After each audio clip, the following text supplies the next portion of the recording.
I'm up in the academic office, going to get my schedule for this upcoming spring. And Jimmy Johnson was walking down the hallway. And Jimmy Johnson was the type of guy that if he didn't speak to you, you didn't speak to him. It had to be a sole purpose for him speaking to you, or he wouldn't say anything to you at all. So I'm walking down the hallway to go and get my schedule, and Coach Johnson speaks to me and says, "How you doing, Leon?" I said, "I'm doing okay, Coach." And he pulls me into the study hall. He tells everybody in the study hall to get out because he wanted to talk to me by himself.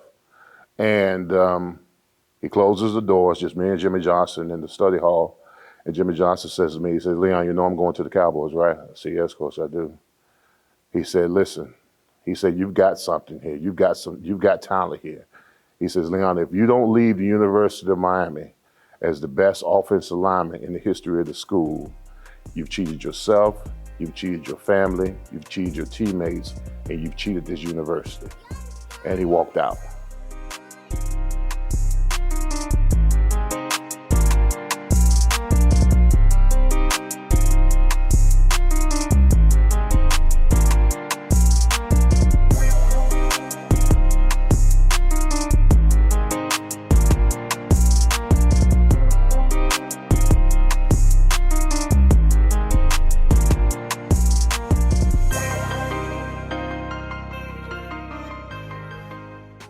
Initially getting drafted by the Steelers was great. The only problem with being drafted with the Steelers is that I held out all the way to the end of training camp.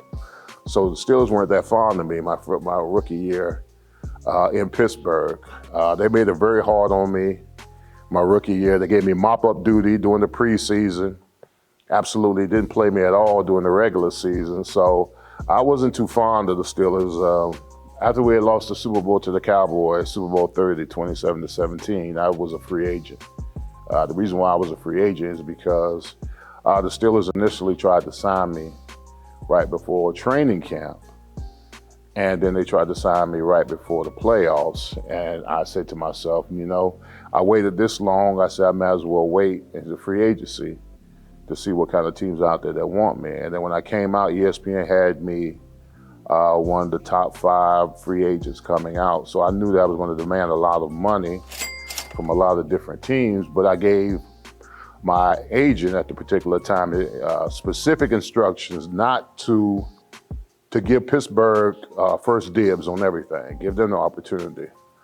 So when free agency hit, first couple of days went by, and no Leon Searcy. No news of Leon Searcy. So I called my agent up and said, "Hey, what's going on? There seems to be no movement with our negotiations with the Steelers." And my agent says, "Well, Leon, you wouldn't believe some of the things they're saying about you in Pittsburgh," and I didn't believe them. So my agent put me on the 3-way phone while he called up the Pittsburgh Steelers. Now me, being young and naive, not understanding the art of negotiations, where we're high, they low, and we meet somewhere in the middle, I was in on the conversation between my agent and the Steelers, and the Steelers were essentially bashing me. Well, I don't know if I want to say bashing me, but they were essentially telling the truth about me. They were saying I was a system player, I was the best lineman on the team, no way they were going to pay me more than this guy, that guy, this guy, whatever. So I got offended by it, and when I got off the phone with my agent, I called my agent, and I said, to hell with the Steelers. So I said, let's go find another team. So 2 days later, my agent calls me up and said, "I got a team for you." I said, who you got?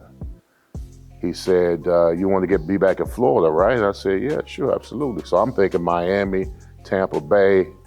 He says, "Jacksonville Jaguars." I said, "The Jaguars?" I said, "The Jaguars suck." That's exactly what I said. I said, "They suck." I said, "They went 4-12. I'm not going to a 4-12 team, and I just played in the Super Bowl." He said, "Leon, just go down there and meet with the coach and everything." So I went down there, met with Coach Coughlin, had dinner, saw the facilities, met with Wayne Weaver. I love what they were talking about, competing. This wasn't going to be something where it was rebuilding. They were going to try to win right away, and they felt that I was going to be an essential part of that. So I took, what's that song called? Take the Money and Run? That was me. I took the money and ran. Prior to getting back to Jacksonville, Two of my heroes had passed away. My mom and dad had passed away essentially about 4 years ago. My dad passed away in January, a week before his birthday, and my mom passed away a week before Mother's Day. And I was in a very, very dark place. I didn't want to be bothered. I was wandering about, crying a lot, depressed a lot. And Waddell and the Mangler called me and told me, I did a couple of interviews, telephone interviews with them, because they were doing radio stuff. And they said that I was good at what I was doing, and they invited me to come to a radio show that they were hosting once a week for Brand X. I don't know if I can say the name or not, but I'm gonna say it, iHeartRadio. So I was doing iHeartRadio once a week at this place called Island Girl Cigars on Gate Parkway. And I would do it. I would come up for one day, do the show, and then go back to Orlando. I would come up another day, so it was a weekly show, once a week show. And about the fourth week, I had gotten a phone call from I think it was Steve at 1010. He said, "Hey, I've listened to you on the radio. I wonder if you would entertain the opportunity to come and work at 1010. And I came to his office, and I remember I came to his office with an iHeart Radio shirt on because I wanted them to know I was still employed by iHeart. So I wanted to make sure that if I'm coming to the station that, I wanted to be a part of 1010. So he offered me a job. Steve offered me a job, and I said, well, I can't be. I said, I can't be doing a gig once a week. He said, no, we're having you on the radio show Monday through Friday. You'll work from 12 to 3. I said, so it's a salary deal? He said, it's a salary contract.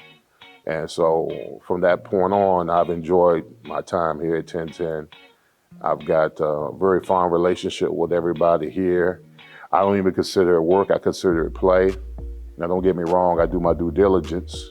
As far as what we're talking about, I study, I wake up in the morning, I'm abreast of everything that's happening as far as sports-wise, but they say if you love what you do, you never work a day in your life. So I love what I do at 1010.